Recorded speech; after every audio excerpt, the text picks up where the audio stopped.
Friends, अगर आप अपनी प्रॉपर्टी को सेल कर दिए हैं और इस कन्फ्यूज़न में है कि इस प्रॉपर्टी पर मुझे कितना इनकम टैक्स देना होगा और कैसे इसकी कैलकुलेशन होगी, तो चलिए आपके इस कन्फ्यूज़न को इस वीडियो के माध्यम से दूर करते हैं। अगर आप अपनी प्रॉपर्टी को 2 साल के अंदर बेच देते हो तो वो शॉर्ट टर्म कैपिटल गेन होता है।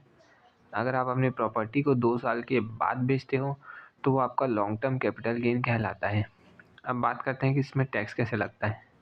तो शॉर्ट टर्म कैपिटल गेन में नॉर्मल टैक्स स्लैब के अनुसार आपका टैक्स देना है और आपको लॉन्ग टर्म में 20% का टैक्स देना है विथ इंडेक्सेशन, यानी इंडेक्सेशन का बेनिफिट आपको मिलेगा। अब आपको कैलकुलेट कैसे करना है इस पर भी बात कर लेते हैं। आपको अपनी सेल वैल्यू में से इंडेक्स कॉस्ट ऑफ एक्विजिशन को लेस करना है, उसके बाद आपको इंडेक्स कॉस्ट ऑफ इम्प्रूवमेंट को भी माइनस करना है। तो चलिए इसको भी एक एग्जांपल के माध्यम से समझते हैं। अगर आपने मई 2005 में एक प्रॉपर्टी परचेज़ किया 84,000 की और उसको 2021 में 10,10,000 में बेच दिया, जिसमें ब्रोकरेज 10,000 रुपये आपने दिया, तो नेट सेल हुई वो 10 लाख रुपए हुई।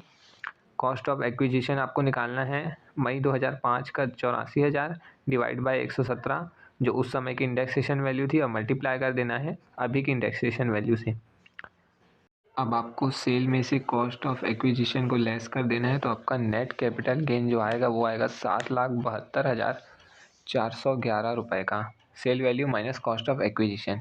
और 87A का रिबेट भी आप लेते चलिएगा। इसके अलावा आपको कैपिटल गेन में बेसिक एग्जेम्पशन लिमिट जो है ओल्ड में 2.5 लाख, न्यू में 3 लाख, वो भी मिलेगी।